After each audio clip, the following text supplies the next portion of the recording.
emphasized the need for them to at least have a yearly checkup.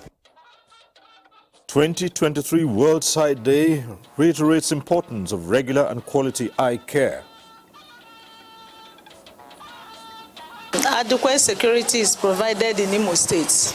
Why not? I will go out and cast my vote. As INEC steps up preparations for Bayelsa, Imo and Kogi polls, NTA reviews security management for the off-season governorship elections. I count on you, the President and members of Council, to key into the President's renewed hope agenda. Information Minister affirms government's commitment to transparency and public good.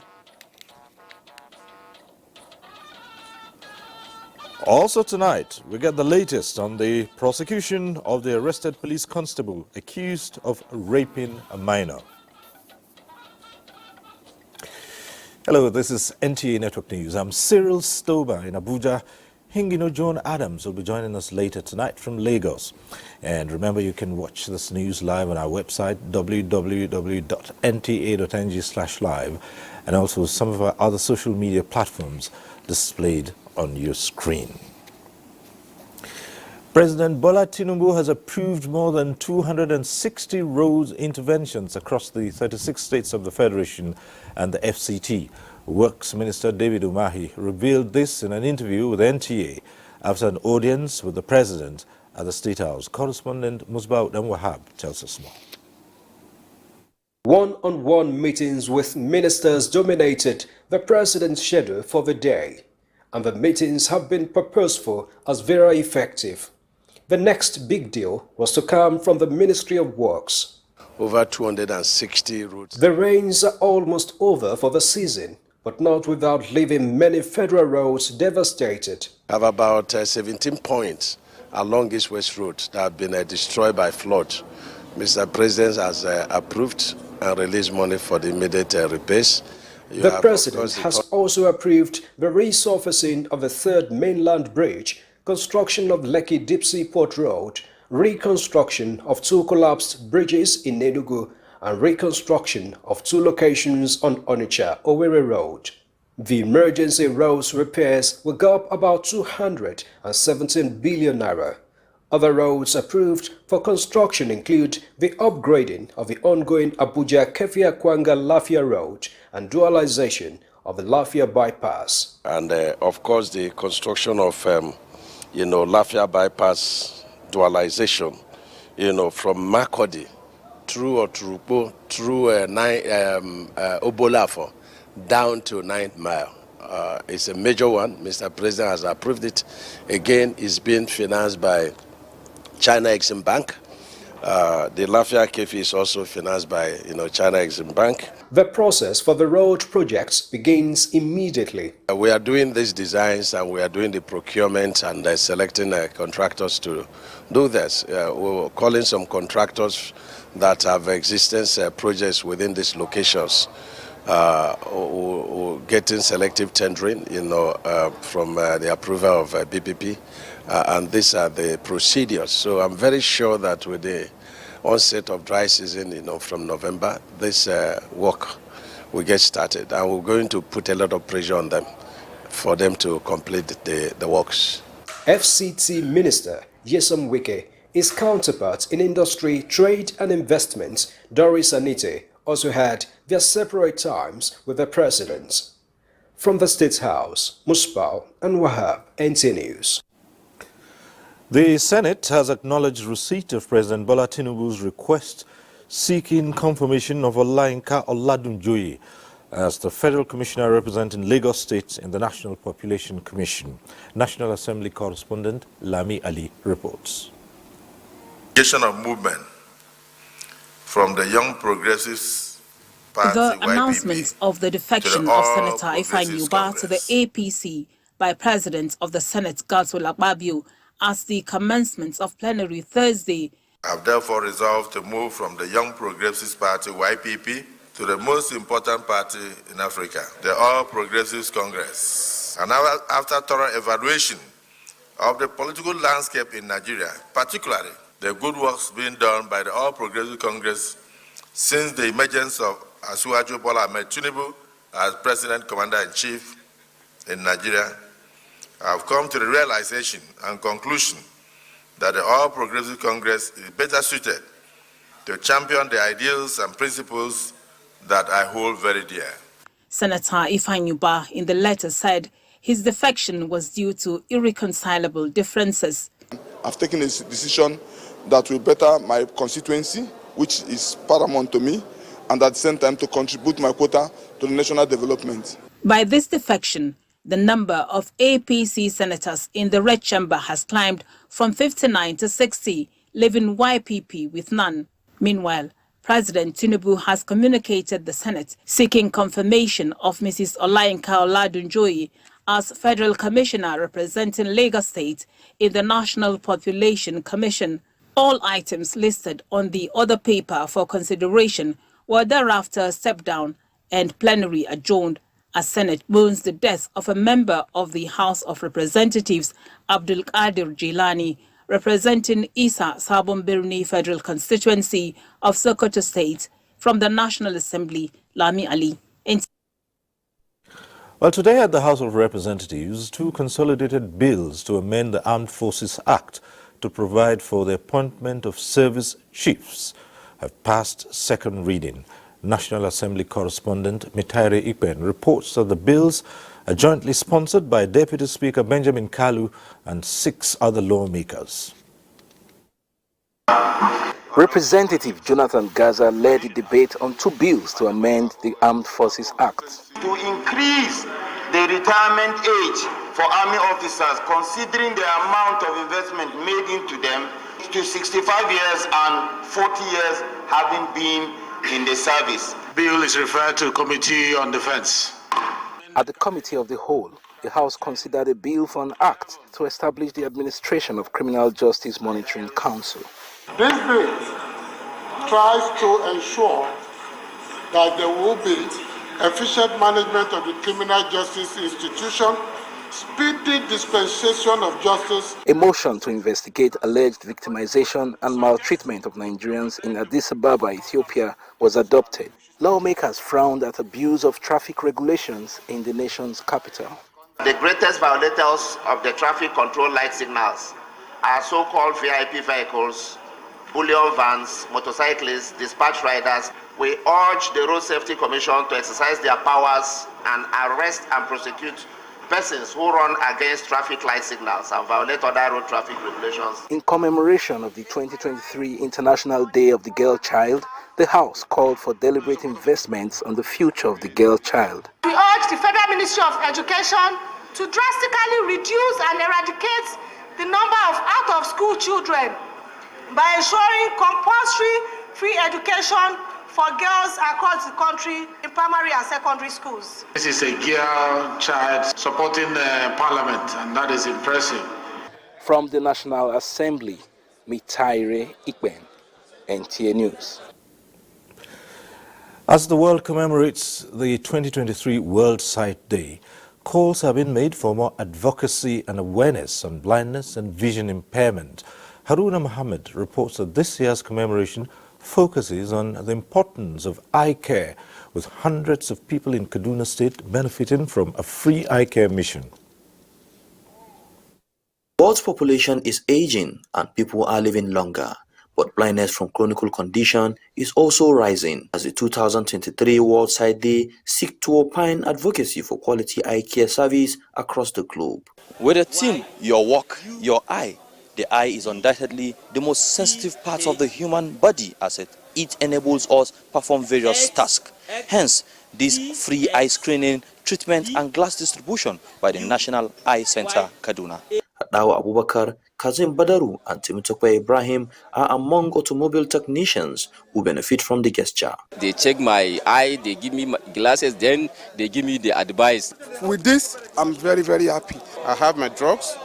My wife being a beneficiary of a glass, we were thinking of going to the eye center, but honestly, we appreciate. According to the World Health Organization, 80% of the world's 45 million blind people aged over 50 years, with about 90% of blind people living within the low-income countries. We also emphasize the need for them to at least have a yearly checkup, even for those who have normal eyes. And we also stress some of the conditions that commonly cause poor vision and then blindness, like cataract, glaucoma, refractive error, and what we medically term presbyopia. As it implies, protection is better than cure. It is encouraged that those working in hazardous environments, they should ensure they have their protective goggles on to avoid having injuries. In Kaduna, I am Haruna Mohammed, NTA News. Threat assessment as a mitigative risk management measure is a key component often deployed for major operations, such as is usually done by security agencies in Nigeria during elections. However, recent incidents of security breaches in Imo, Bayelsa, and Kogi states have been setting off alarm bells, spiking public curiosity over the level of police preparedness. And the Interagency Consultative Committee for the November 11 off-season governorship elections. Let's cross over to Owerri, Imo State, where our correspondent Chibike Chukwu has been monitoring events. Chibike, good to see you. I'd like to share with you some images we got from Owerri earlier today that appear to vary from the constantly reported seeming rise in tension and palpable fear amongst the public arising from worrisome incidents like the last attack on security operatives in Oriago in the Iheme-Mbano axis of the state. Is that the case, especially now as we approach the last few weeks to the election?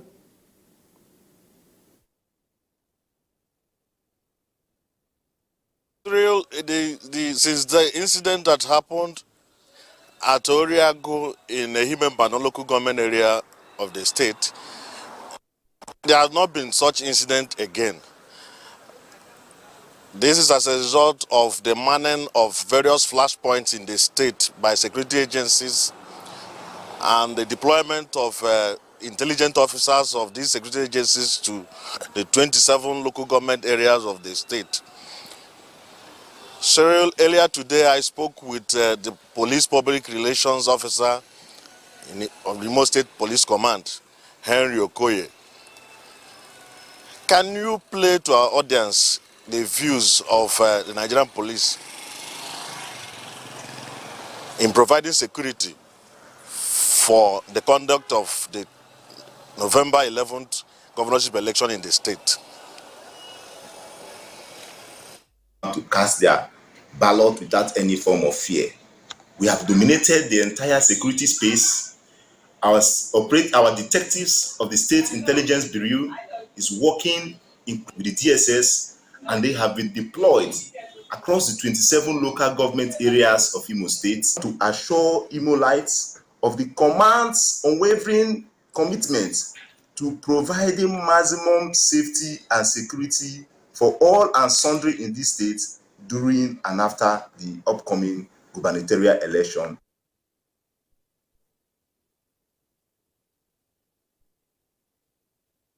Cyril, you know that the security situation in the state most times is over-exaggerated. What is actually happening here is not what is reported in the media most times. So the media keep creating fears in the people who don't live in the state.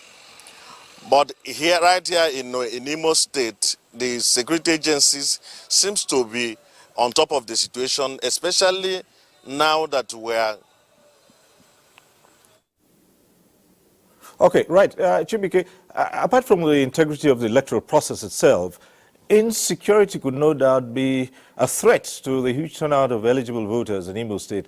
In that regard, are you getting a sense of what and how the people are more likely to behave or participate in the polls if security is adequate?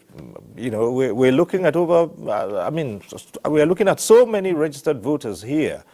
What are you feeling? What sense are you getting from them? Are ready for the elections.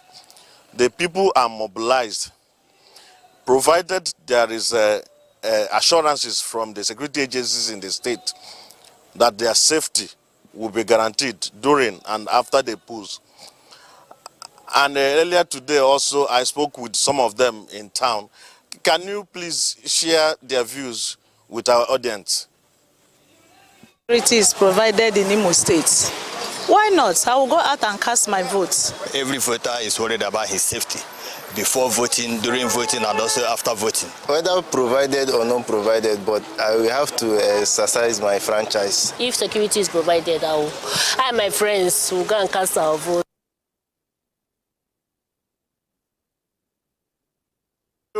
Another factor that will also is expected to affect the conduct of the election is the independence of the independence of the Independent National Electoral Commission. The people are also worried that if INEC, as a critical stakeholder in this election, is not playing by the rules of this election, that it will encourage voter apathy.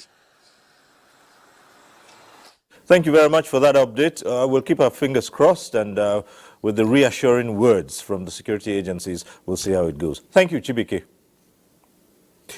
Well, we're not done with the coming elections, and definitely not with security arrangements. Now, let's go to Lokoja, Kogi State, to get a sense of how security arrangements for the November 11 governorship election there are ramping up in the confluent state.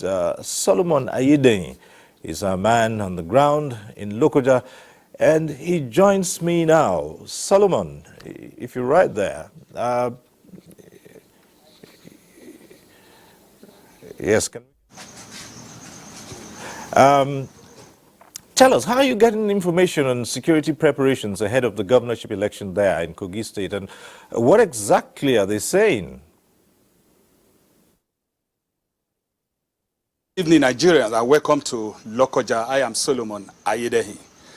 Honestly speaking, insecurity is one of the major challenges ahead of Kogi State governorship election. Political parties are jostling up and down campaigning, but there is tension everywhere as a result of challenges of insecurity, pockets of violence here and there, counter-accusation here and there, and the Nigerian police, in collaboration with INEC, has been out to educate the public. They have been engaging stakeholders to ensure that the tension in the land melted ahead of the election. Earlier in the day, I was with the Commissioner of Police in Kogi State, CP Bertrand Onoha, and he has this to say. But we are going to have enough security coverage, enough security personnel. The IGP has mandated us to tell them the number we require, and they are going to send us enough police to cover all the polling units.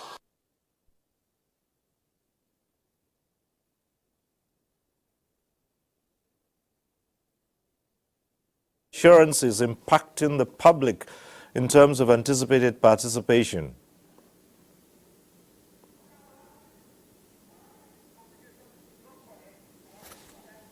Solomon, if you can get me, how is this impacting the public? All right, it looks like we lost that connection with Solomon there, but however, we all got the reassurances of security agencies about the upcoming elections. We'll take a short break at this point. There'll be more on Network News in just a moment. Thanks for staying with us. Now, the momentum of defection into the governing All Progressives Congress seems to be building up under the leadership of Dr. Abdullahi Umar Ganduje. This is evident in the recent defections by former and serving political office holders from the opposition folds into APC bloc, with the latest, Senator Ifeanyi Ubah of the YPP being led by President of the Senate, Godswill Akpabio, into the party. Political correspondent Abubakar Akwanga reports. The attraction for more members into any setting is the leadership style. This, however, seems to be the hallmark of the governing party. Now, few months into 4 years' journey, the opposition-dominated Southeast is gradually blending with the party with national outlook. Now, the defection of Ifeanyi Ubah from the smaller Progressive Party to where it is found in Foz was a right decision capable of changing the landscape in the Southeast. He has made up his mind. He is not going to crash any political party, but he believes that the entire family of YPP in Nigeria should join you and then you become their national chairman. I started with Young Progressive Party. Now I'm going to All Progressive Party. It is all progress. With this juggernaut, I think we have found the answer. The national chairman of the governing All Progressives Congress, Dr. Abdullahi Umar Ganduje, also received delegations from Kano, Taraba, as well as APC amalgamated support groups who came to register their unalloyed support to the party. In Abuja, Abubakar Akwanga, NTA News. President Bola Ahmed Tinubu has appointed Ola Olukoyede as the new chairman of the Economic and Financial Crimes Commission, EFCC, for a renewable term of 4 years, pending Senate confirmation. A statement by presidential spokesperson Ajuri Ngelale indicates that this is in line with Section 2 of the EFCC Act and follows the resignation of the erstwhile chairman, Abdul Rashid Bawa. The statement also indicates that Mohammed Hassan Hamajoda has been appointed as secretary of the commission for an initial term of 5 years, pending Senate confirmation. Minister of Information and National Orientation, Mohammed Idris, is reiterating the current administration's readiness to partner with professional bodies in implementing the 8-point renewed hope document of the president. This was when he received the new leadership of the Nigerian Institute of Public Relations. Saliu Gwanara reports. Formal presentation of a diary containing the 2-year strategic plan of Nigerian Institute of Public Relations by the President and Chairman of Governing Council, Dr. Ike Neliaku. This is to get the minister's nod as a fellow of the Institute and a pilot of the ministry overseeing the Renewed Hope agenda for the successful implementation of the programs. We are proposing to flag off what we call National Campaign on Rebirth Nigeria. The concept of rebirth is from the acronym of reinventing the essence, beauty, integrity, resourcefulness, tradition, and heritage. I count on you, the President and members of Council, to key into the President's Renewed Hope agenda, especially in the 8 priority areas that he has lined up for our country. We know that there is a little hardship or so much hardship occasioned by the removal of fuel subsidy. We need a lot of PR approach to that. We can see some gaps, and I think that if we work with NIPR, those gaps can be closed. Similarly, Director West Africa of Google, Olumide Balogun, led a team of experts on a solidarity visit to the minister and show commitment to remain important partners to enable government fast-track its plans of promoting programs. We've done a lot in 2 key areas to help really foster the access of information, which I'm sure we all agree is critical for economic development. You have enormous responsibility to ensure that the freedom that you have does not also translate to an avenue for the creation of anarchy for our people. There is an international collaboration now trying to find a common ground, for the regulation of platforms such as yours, so that it will not be used against the people that is meant to serve. The minister advised all genuine investors in the business of information management to guard against fake news and hate speech and focus attention on content that will promote the unity of Nigeria. In Abuja, Saliu Gwanara, NTA News. Executive members of the Broadcasting Organizations of Nigeria, BON, converged on Abuja to seek ways out of the quagmire in the Nigerian media space. Adebola Brookslin reports that the organization also conducted elections for a new chairman and vice chairman. One after the other, media chief executives registered their presence to attend the 78th General Assembly and 22nd Annual Meeting of the Broadcasting Organizations of Nigeria. The aim is to find options to what they called a quagmire state of the media space in Nigeria. Bond's Executive Secretary Yemisi Bangboshe, who led the discussion, lamented that national and public interests are leading media organizations in Nigeria to extinction. For the regulator, National Broadcasting Commission (NBC), the more the challenges, the higher the glory, which comes with surmounting it. Minister of State for Environment Isiaq Salako solicited the support of journalists in tackling the effects of climate change. Broadcasters, you occupy a unique and privileged position to drive meaningful change in our approach to dealing with these environmental challenges through awareness creation and education to promote environmental responsibleness. Starting point is that no matter how difficult it is imperative that you at least say it as it is. It may not be palatable, but I think when people come to know that this is what you stand for and this is what you do, trust will return, and that is what I intend to do. Bond is also concerned and seeking assistance to make life better for media practitioners. Adebola Brookslin, NTA News. The Director General and Chief Executive Officer of the Nigerian Television Authority, Saliu Abdulhamid Dembos, has emerged chairman of the Broadcasting Organizations of Nigeria, BON. Here again is Adebola Brookslin, who witnessed the moment.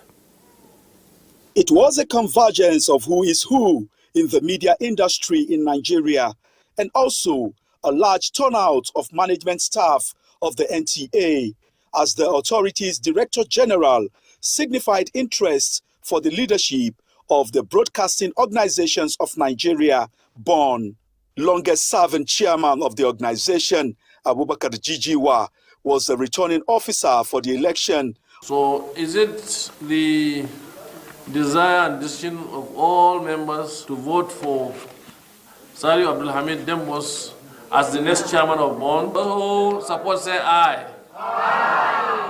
And the long-awaited time came as NTA's Director General and the quintessential broadcaster, Saliu Abdulhamid Dembos, emerged new chairman of the Broadcasting Organizations of Nigeria, while the Chief Operating Officer, DAR Communications PLC, Tony Akiotu, is vice chairman. I think from the vibrancy and also contributions that we have seen, members are ready to cooperate and work hand in hand so that we surmount and overcome the problems that we are facing. And I want to assure the members, of course, and Nigerians, that the broadcast organizations in this country will give them nothing but the best. The chairman and myself will work together to ensure that the media occupies the right place in the scheme of things. The incoming chairman was unopposed, while the vice chairman had the only contender step down for him. The exchange of baton from the outgoing to the incoming is expected to take place at the end of October 2023. Adebola Brookslin, NTA News.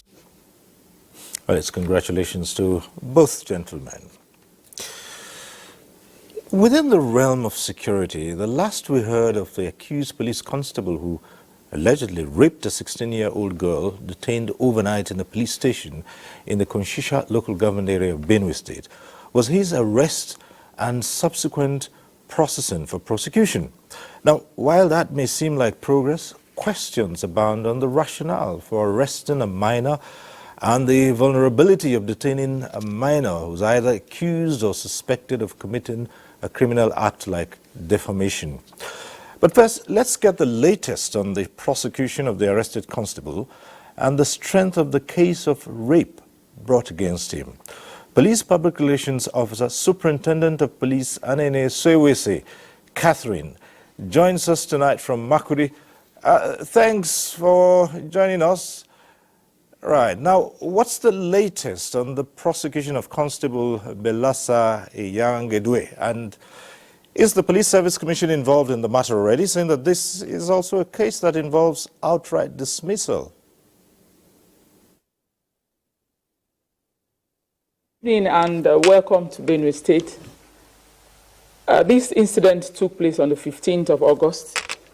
The Benue State Police Command had tried the constable in accordance with the provisions of the force, what we call only room trial, and he had been dismissed and charged to court. He's currently undergoing trial as we speak. The first hearing has gone. We're waiting for the next date as scheduled by the court. Quickly talk about the provisions of the Nigerian Constitution, which defines full age as 18. And then this means that anyone below that age is considered a minor and protected under the Child Rights Act. Now, could you explain how the Criminal Code warrants the arrest and subsequent detention of a minor under certain conditions and the culpability of minors in Nigeria? To understand that I don't have the information that the person involved is a minor. I understand that she's up to 18 years. And besides that, a minor can be apprehended for an offense. We have a juvenile prison here in Boko where we arraign minors for offenses as provided by the laws. So being a minor is not an excuse to commit an offense.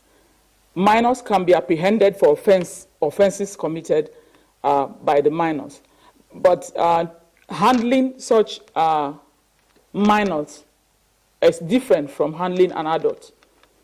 But however, in this case, I do not have information that the suspect is or was a minor. At least it clears the air that even though minors can be arrested, the facility for detaining them would be different from the one for adults, right? That's what we get from this, right? All right, so thank you very much. Superintendent of Police, Sewese Catherine, Public Relations Officer, who joined us from Benue. Thank you very much. Now, moving on now, the Alternative Bank has formally launched its financial operation as a non-interest bank, a move the bank says will redefine Nigeria's banking and financial industry. Bosede Abel, who reports on the launch here in Abuja, says similar events took place concurrently in Lagos and Kano. Operate the Alternative Bank. It is the dawn of new beginning for the Alternative Bank as it launches its non-interest banking and unveils revolutionary ethical financial solutions that will transform and strengthen financial development in Nigeria. With the gold standard package, which offers customers various products, the executive director Mohammed Garba says sustainability is the way forward, as the bank is ready to render professional services with new innovations. Alternative Bank is leading the way in this country today in sustainability. We've just seen a short video talking about waste. We've just seen a short video talking about plastic waste, metal waste, and what have you. What are we going to do about it to turn it from waste to wealth? The Alternative Bank has already put mechanism in place. We have a product we call Waste Bank today. Waste Bank focuses on waste, converting waste to wealth. The three sessions, which comprises of impact, wealth and retail, were areas of focus for panelists and stakeholders as they deliberated on key issues affecting human and the financial industry. One of the issues today in business is that people do not trust themselves. At that standard where we say we are taking banking to, we've raised the bar to the gold standard. One of the things you'll find at that standard is transparency. With the Alternative Bank now and styling product, we have gotten a very, very wonderful wonderful product. It is the only bank today in this country that is starting off with over 300,000 customers.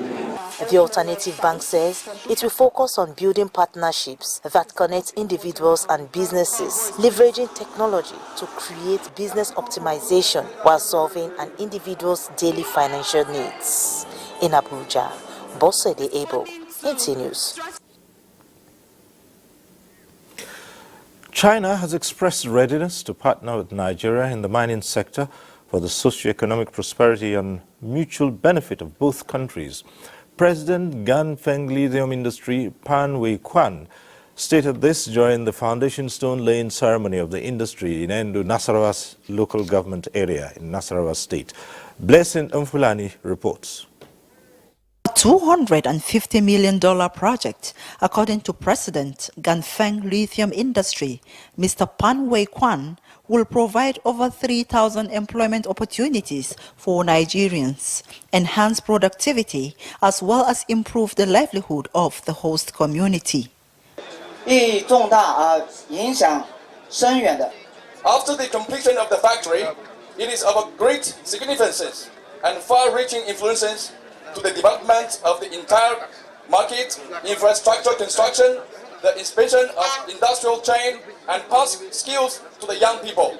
Minister of Solid Mineral Development, Dele Alake, and the Nasarawa State Governor, Abdullahi Sule, frowned at illegal exploration of mineral resources in the country, adding that Nigeria, under the leadership of President Bola Ahmed Tinubu, will continue to provide enabling environment for foreign investors. Under my supervision, we shall do everything possible to discourage the cutting away of our solid minerals without value addition. Today, you did not just build a factory, you are building an 18,000 tons per day processing factory, which will mean that we have to bring a lot of people to acquire the skills. To reduce unemployment, as we know, and also help the economy to grow.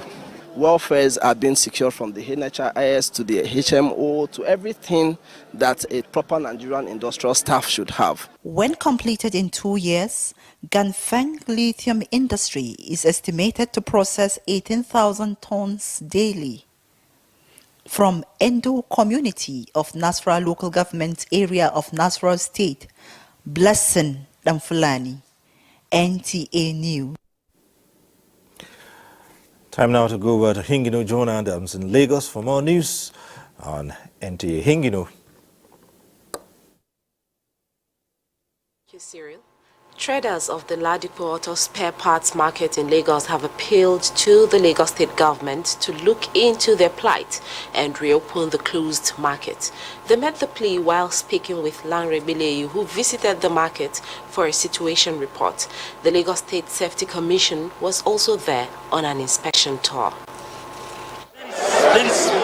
Auto spare parts traders arrived at Ladipo Market anticipating its reopening by the Lagos State government, only to discover that the market was still closed. This explains why the traders were milling around bewildered.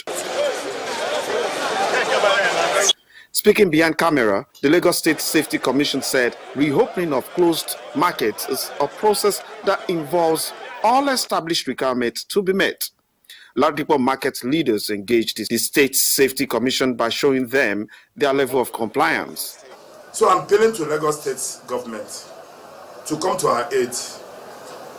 We have fulfilled the promise that they required us for.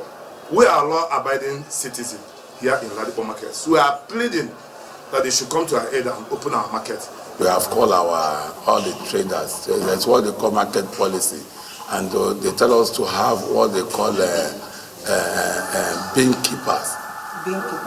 keepers, which we have put in place. So we have had meeting for all those. One is a new thing we want to add to, in order to put Ladipo a clean environment for. Markets such as Onyibo, Alamutu, Ologede, and Ilepo that were closed alongside the Ladipo market for poor sanitary conditions and violation of environmental laws have been reopened after they fulfilled the state's environmental requirements. In Lagos, Larry Bileyi, NTA News. To avoid being trapped in the murky waters of litigation, journalists are expected to be consistently exposed to be abreast of laws and ethics guiding the practice of journalism in Nigeria. This and the need to institutionalize press freedom are issues in the focus at a training for senior journalists on how to avoid slap suits and remain ethical. Joel Pupola has more. The constitutional role of journalists as watchdogs of the society is enshrined in Section 22 of the 1999 Constitution, which gives them the right to hold governments accountable. How to avoid legal loopholes and pitfalls that comes with this responsibility is what this training seeks to achieve amidst the deluge of needless litigations against journalists for various infractions. There has been a lot of lawsuits against the media, and we thought it's important that we call the leaders of major newsrooms across the country to a meeting like this where we can discuss the problem and find a way to navigate them. There is no way you will do journalism and the litigation will not come. There are people who are not going to be happy that some things are published, but the onus is on the journalist to be on solid ground in whatever he or she publishes. As participants and facilitators rub minds, grey areas as well as case studies were examined with suggestions on the way forward. I want to believe that the rule of the game is being emphasized, that when you play the games and you follow the rules, you are not likely, or it's even impossible for you to enter into any problems. Some experts who joined online described as alarming the rate of slap suits, which are strategic lawsuits against public participation, as a sad narrative limiting press freedom in Nigeria. A convergence of professionals like this, stakeholders agree will deepen public trust and help professionals to better fulfill their mandate as fourth estate of the realm. In Lagos, Joel Pupola, NTA News. That's it from here. The news will continue after this break. Well, back at Abuja now, the National Examination Council, NECO, has released the results for the 2023 Senior School Certificate Examination, with 84.68% of the candidates obtaining at least 5 credits. NECO Registrar Professor Anthony Ibrahim Wushishi, who disclosed the result before stakeholders at the headquarters of the Examination Council in Minna, however, said only 61.60% had 5 credits that included mathematics and English language. Fatima Usman has the details. Recall that the National Examination Council's Senior School Certificate Internal Examinations was conducted between 10th of July to 11th August 2023. The release of the result is coming barely 2 months after the last paper was written. Number of candidates is 5 credits and above, including English and mathematics, is 737,308.